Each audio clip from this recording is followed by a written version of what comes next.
The James Webb Space Telescope at launch will be seeing forces as high as 20 Gs. That's 20 times greater than the force of gravity that you and I feel just walking around here on Earth.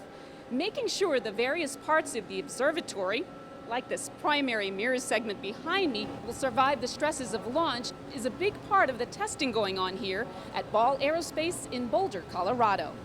So Paul, these vibration tests, how long do you actually vibrate these mirrors? Oh, it's really only for a few seconds at a time when we vibrate it, but we're mimicking the same loads that it will see while it's in the rocket, while it's launching.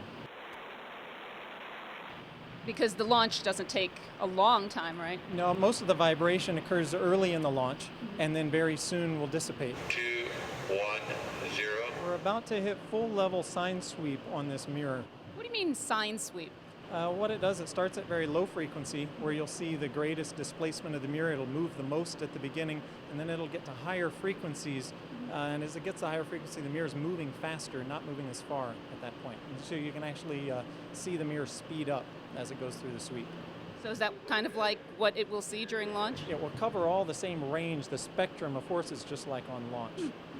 So how do you know that the mirror passed? We have 40 accelerometers mounted at different locations, different components on this mirror assembly. So each of those accelerometers is measuring essentially the forces that are being applied at every little component of the mirror.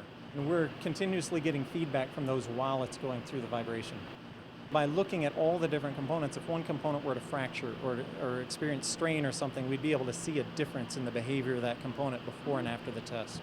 Now I noticed it's in a plastic casing, kind of like it's in its own clean room, essentially. And we're already inside a clean tent. Yeah.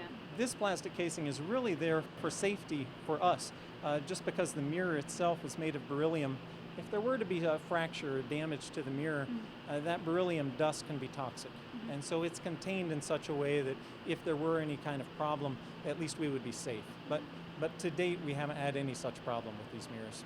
Well, thanks so much for giving us a closer look at the vibration testing that's going on here. Oh, you're very welcome.